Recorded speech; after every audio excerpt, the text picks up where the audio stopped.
She just looked around the room and whispered, "They are here." "Who?" the prophet asked sharply. She smiled. "My watchers." Suddenly, the light bulb above us exploded. Just like that. Boom! Glass everywhere. The room went dark, heavy, like someone dropped a thick blanket of evil across the walls. The air felt hot and cold at the same time. Then we heard it. Whispers, low, crawling, incomprehensible. Adeze laughed softly. "They say you will try to stop me, but it's too late." I grabbed Chiney. "We need to leave this house now." The prophet shook his head. "You can't run. If you run, you will die. You must fight this now, or you will lose her forever." Just then, Adeze dropped on the ground and began to convulse. Not violently, but slowly, rhythmically, as though something was dancing through her veins. The prophet rushed to her, pouring anointing oil on her head and chanting scriptures. Her body ached, her mouth opened wide, and a strange voice came out. A deep voice, male, ancient. "She is ours now. You cannot have her. She offered blood, and we accepted. One more sacrifice, and her power will be complete." Chineye screamed. I fell on my knees, numb. "What do you want from us?" The voice inside Adeze replied. "She needs to kill one more. Her father." My heart stopped. Me? I was the final sacrifice.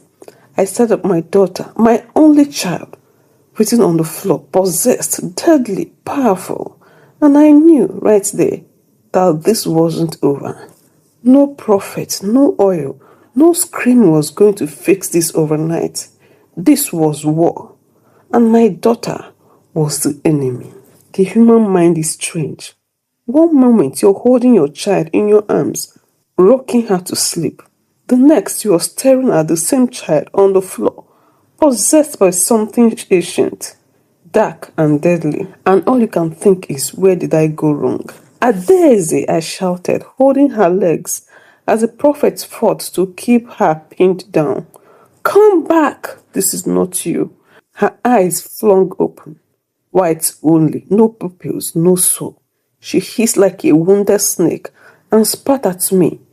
The saliva landed on my chest and sizzled like acid. My shirt burned instantly. The prophet jumped back. "We are dealing with something stronger than I thought. This is not just initiation. She has made blood pact. She's been carrying out rituals, slowly draining your household." Chineye collapsed into a corner of the living room, sobbing like a child. "God, please don't let me bury my only daughter. Please."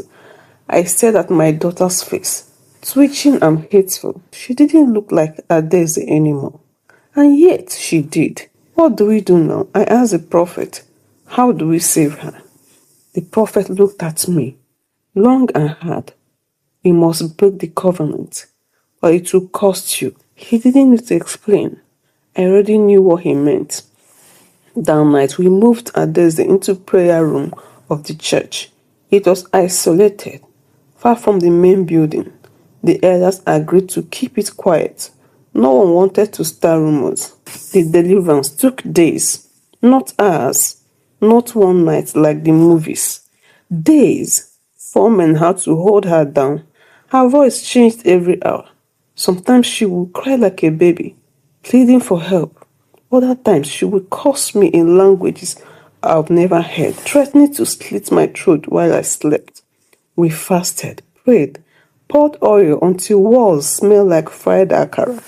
But nothing was working until the prophet called me aside on the 3rd day. "She still has the charm with her," he said. "Until it is destroyed, this battle will continue." "Charm," he nodded. "She's hidden it somewhere, and I believe it's inside your house." I rushed home alone, ransacked the entire house. Her room, the ceiling, the kitchen cabinets, even the back of the water tank. Nothing. Then something told me to check my old study, room I hadn't entered in almost a year. I pushed the door open. Dust flew. Books were scattered. It felt colder than the rest of the house. I scanned the room. Then I saw it. A flower vase by the window. A plastic one. Fake sunflowers. I lifted it. Beneath, in a hollowed-out hole in the floorbed, was a black pouch tied with red string. I untied it carefully, but inside was a small knife, a photo of me with a red X over my face. I felt sick.